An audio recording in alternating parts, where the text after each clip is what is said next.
Saludos, amigos y seguidores de Aula de la Historia. Los caminos de la historia, como los caminos del Señor, son inescrutables.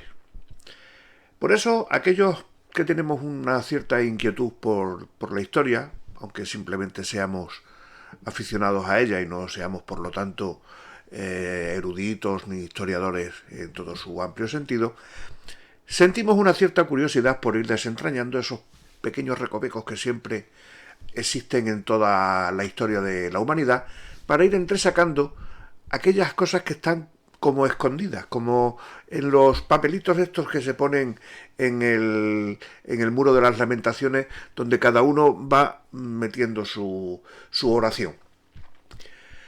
Si yo os hablara y os dijera 731, me aventuraría a opinar que a muchos de vosotros no os diría gran cosa. Pero ese número tiene su lugar en la historia, un lugar que se ha tratado, desconozco los motivos, de esconder. Y entonces buscando, me he encontrado con un interesante trabajo realizado como trabajo fin de carrera de un señor, un joven, desconozco su edad, Juan Carlos Gómez Acebo, en el que curiosamente se ha fijado para su trabajo en ese magnífico número, 731. ¿Qué es ese número? Pues si tenéis la paciencia de escuchar el relato, que será la transcripción del trabajo de este hombre, de este joven, supongo, y veréis que ese número 731 tiene un bagaje cruel e importante en la historia de la Segunda Guerra Mundial.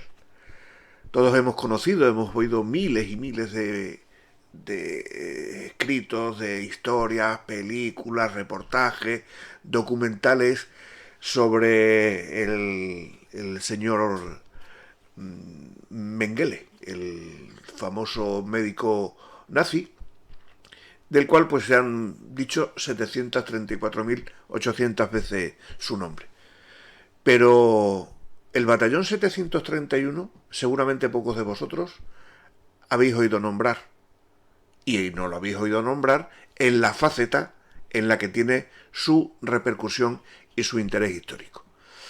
Bueno, yo os animo a que lo escuchéis, lo veáis, porque os va a abrir una nueva ventana dentro de ese inescrutable camino de la historia para comprobar que hay muchas veces que se oculta por motivos extraños, raros, porque unos se han magnificado, sin quitarles por supuesto la crueldad y las barbaridades de esos actos, y los de otros pues se ocultaron con un perfil igual de carnicero que tuvieron los señores Mengele y otros amigos de los campos de concentración nazi.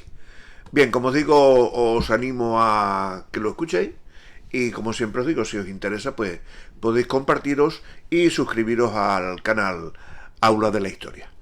Un saludo, amigos, y hasta la próxima. Saludos, amigos. Antes de comenzar la narración de los hechos que nos ocupan, es preciso hacer un par de advertencias para aquellos que vayan a visualizar el vídeo. La primera de ellas es que algunos de los párrafos del relato pueden resultar verdaderamente duros al tratar de seres humanos. La segunda de las advertencias es que no tiene demasiada visualización gráfica por cuanto he tratado de eliminar de ellas todas aquellas fotografías que pudieran resultar excesivamente crudas. Entonces, bueno, sin más y hechas estas dos advertencias, comenzamos el relato del trabajo que nos ocupa.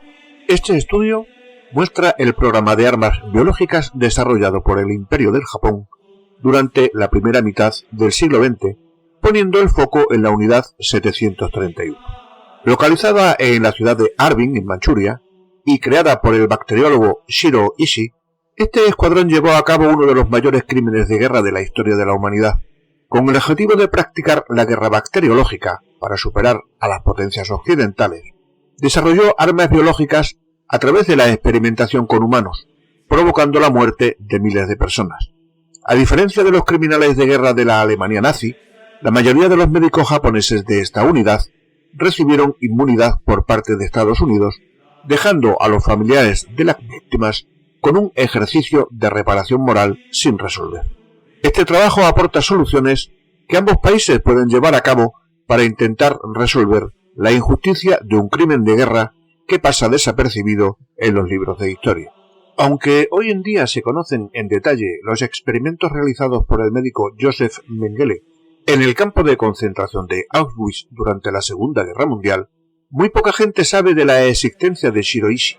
Este bacteriólogo japonés llevó a cabo uno de los crímenes de guerra más horribles de la historia de la humanidad en la conocida como Unidad 731, localizada, como hemos dicho, en Harbin, Manchuria. Durante el transcurso de la Guerra del Pacífico, en el contexto de la Segunda Guerra Mundial, el Imperio del Japón desarrolló uno de los programas biológicos más grandes de la historia. En su objetivo por superar a las potencias occidentales, Japón se interesó en la fabricación de armas bacteriológicas mediante la experimentación sistemática con humanos y las pruebas de campo contra la población civil china. Estas atrocidades fueron cometidas como consecuencia de un Japón marcado por el nacionalismo y el imperialismo. Por este motivo, se presenta una contextualización de la historia reciente de Japón desde finales del siglo XIX hasta el año 1930. Mediante esta periodización, se pretende explicar el auge del nacionalismo y el imperialismo japonés, los cuales sirvieron como justificación para los experimentos realizados en la unidad 731. A su vez, se expone una revisión de la historia de la guerra biológica para conocer los programas biológicos más importantes del siglo XX. Seguidamente, y mediante un repaso biográfico, se explica cómo Shiro Ishii pasó de vivir en un pequeño pueblo en las cercanías de Tokio a convertirse en el creador y líder del imperio biológico más grande del planeta, gracias al apoyo de los principales líderes del ejército imperial japonés. Inmediatamente después del fin de la Segunda Guerra Mundial, el gobierno de Estados Unidos ofreció en secreto acuerdos de inmunidad a los criminales de guerra japoneses ante el Tribunal Militar Internacional para el Lejano Oriente, conocido como los Juicios de Tokio. Estados Unidos necesitaba los datos obtenidos por Shiro Ishii y su equipo en los experimentos realizados en la Unidad 731 y en las pruebas de campo para desarrollar su propio programa biológico. Ante el inminente comienzo de la Guerra Fría, los americanos necesitaban imponerse a la Unión Soviética, un trato muy diferente al que Estados Unidos concedió a los criminales de guerra de la Alemania nazi, los cuales se enfrentaron a los juicios de Nuremberg. Japón ha sido cómplice, junto con los Estados Unidos, en encubrir durante más de 70 años los crímenes de guerra cometidos por Shiro Ishii en Manchuria. Como consecuencia, las víctimas de estas atrocidades y sus familias han presenciado cómo estos asesinos escapaban de la justicia y gozaban de carreras prestigiosas tras su regreso a Japón. Gracias a la experiencia y el prestigio adquiridos en Manchuria, la mayoría de los miembros de la Unidad 731 desarrollaron sus carreras como profesores de medicina en las universidades más prestigiosas del país. Japón de la posguerra. Otros lograron convertirse en gobernador de Tokio o presidente de la Asociación Médica de Japón. Este trabajo tiene como objetivo general dar a conocer los terribles crímenes de guerra cometidos por el Imperio del Japón durante la Guerra del Pacífico entre 1937 y 1945 en el contexto de la Segunda Guerra Mundial. En concreto, los perpetrados por la Unidad 731, ya que hay un desconocimiento total sobre este tema en Occidente, incluso en el propio Japón. Las barbaridades cometidas por la Alemania nazi durante la Segunda Guerra Mundial son plenamente conocidas y estudiadas. Se conoce la figura del médico ya mencionado Joseph Mengele y su experimentación en los campos de concentración nazis. Sin embargo, no se puede decir lo mismo sobre Japón. La figura de Shiro Ishii es completamente desconocida para el público occidental y sus crímenes de guerra son rara vez estudiados. Por este motivo se explicarán unas atrocidades que pasan desapercibidas en todo el mundo. A su vez, este estudio consta de dos objetivos específicos. En primer lugar, explicar el descubrimiento de las atrocidades del Imperio del Japón a manos de los Estados Unidos. Tras el final de la Segunda Guerra Mundial, el general MacArthur y su equipo encubrieron los crímenes de guerra japoneses a cambio de información, otorgando inmunidad a los criminales de guerra japoneses, incluyendo Shiro Ishii. De esta manera, estos crímenes de lesa humanidad nunca han sido juzgados. Como último objetivo específico, se proponen una serie de medidas que los gobiernos de Japón y Estados Unidos pueden llevar a cabo para reparar moralmente el dolor de las víctimas de la Unidad 731. El expansionismo japonés no consistió en un periodo lineal. Se pueden distinguir hasta tres fases distintas, las cuales se caracterizan por pasar de ciclos de aceleración expansionista a ciclos de desaceleración y viceversa. La primera etapa del imperialismo japonés abarca desde 1895 hasta 1921. En esta fase, la expansión de Japón comienza con la Primera Guerra Sino-Japonesa, desde 1894 a 1895. La primera guerra del Imperio del Japón contra una potencia extranjera y su consecuente anexión de Corea para asegurarse su influencia en la región. Este discurso imperialista fue mucho más suave en la segunda fase, del año 1922 a 1932, lo que supuso un gran freno para el expansionismo. Sin embargo, volverá a acelerarse en su última etapa, entre 1932 y 1945, caracterizada por una radicalización del discurso nacionalista. Será la época donde el expansionismo del Imperio del Japón llegará a su máximo esplendor y donde se enmarca históricamente la Unidad 731. Este expansionismo se encuadra en una tendencia política y de discurso conocida como pan-asianismo, la cual sirvió como herramienta imperialista.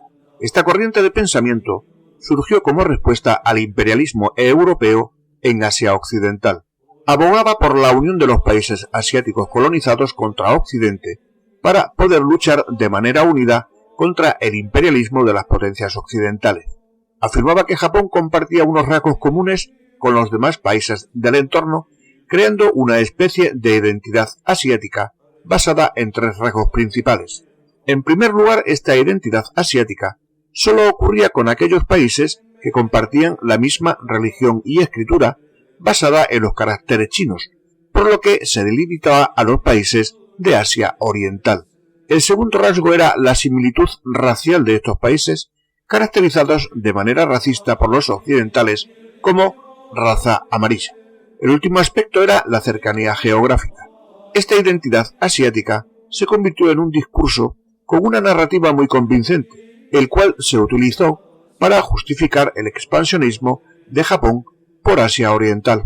Sin embargo, el panasianismo japonés no tenía como enemigo único el imperialismo de las potencias europeas, sino también a China, la cual históricamente había sido la potencia hegemónica tradicional de Asia Oriental. Este panasianismo ponía de relieve la superioridad del pueblo japonés con respecto a los demás países asiáticos, especialmente con China. El sentimiento de recelo hacia China no era nuevo. Ya en el periodo Edo, eran varios los escritores japoneses que consideraban a Japón como el reino del medio, título que siempre se ha otorgado a China, justificándose en que Japón podía presumir de contar con un linaje imperial ininterrumpido. De esta manera, reclamaban su lugar como potencia hegemónica de Asia Oriental, despojando así a China del liderazgo de la región. A su vez, esta visión de Japón como líder de Asia estaba más que justificada gracias a la situación de superioridad que gozaba en ese momento el país nipón con respecto a China. A diferencia de los demás países asiáticos, Japón podía presumir de haber resistido al colonialismo europeo. Por otro lado, las medidas implantadas en el periodo Meiji convirtieron a Japón en toda una potencia moderna e industrializada en cuestión de décadas, dejando a China sin posibilidad de competir. Prueba de ello era la derrota china en la primera guerra sino-japonesa.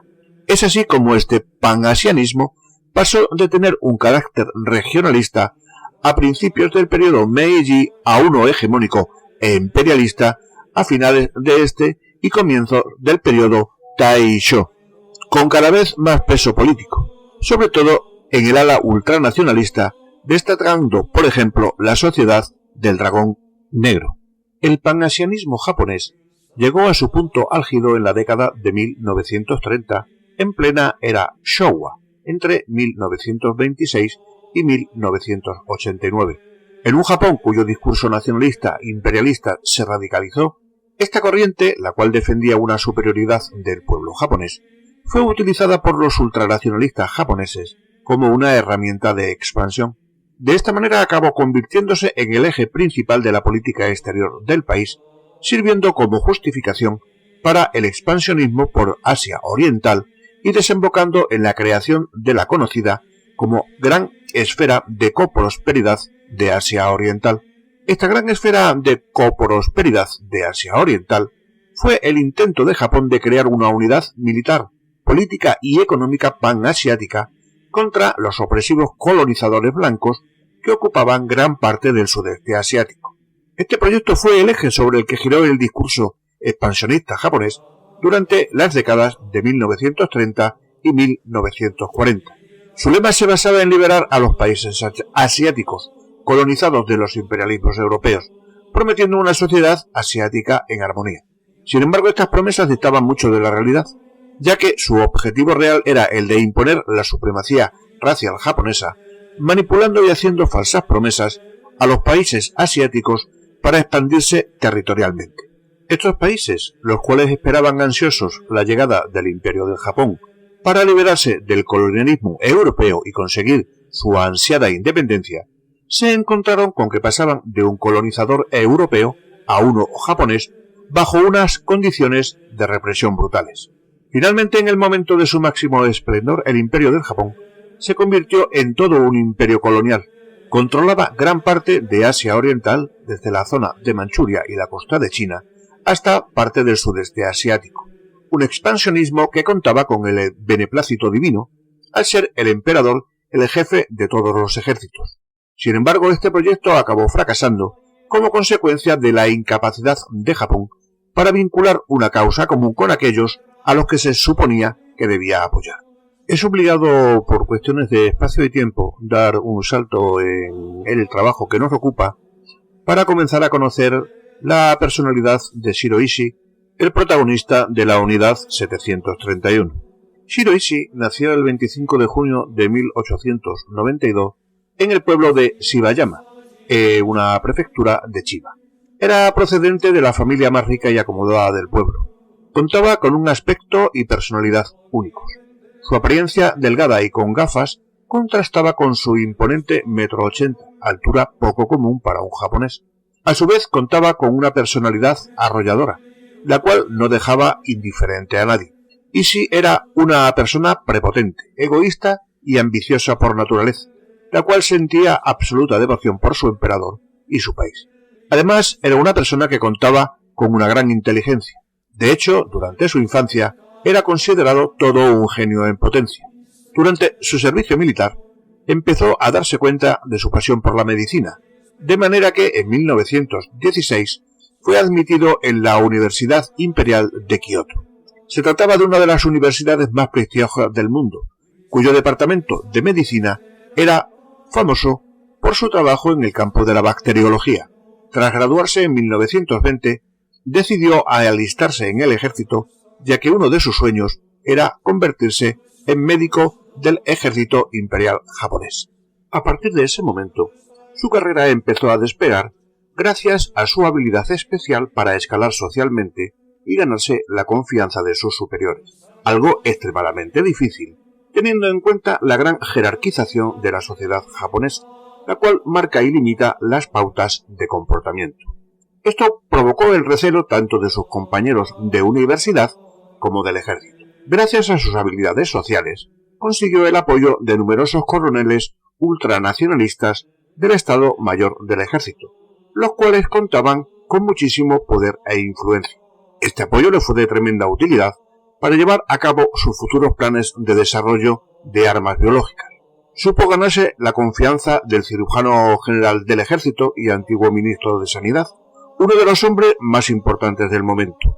Este ayudó a Ishii en su nombramiento como profesor de inmunología en la Facultad de Medicina del Ejército de Tokio.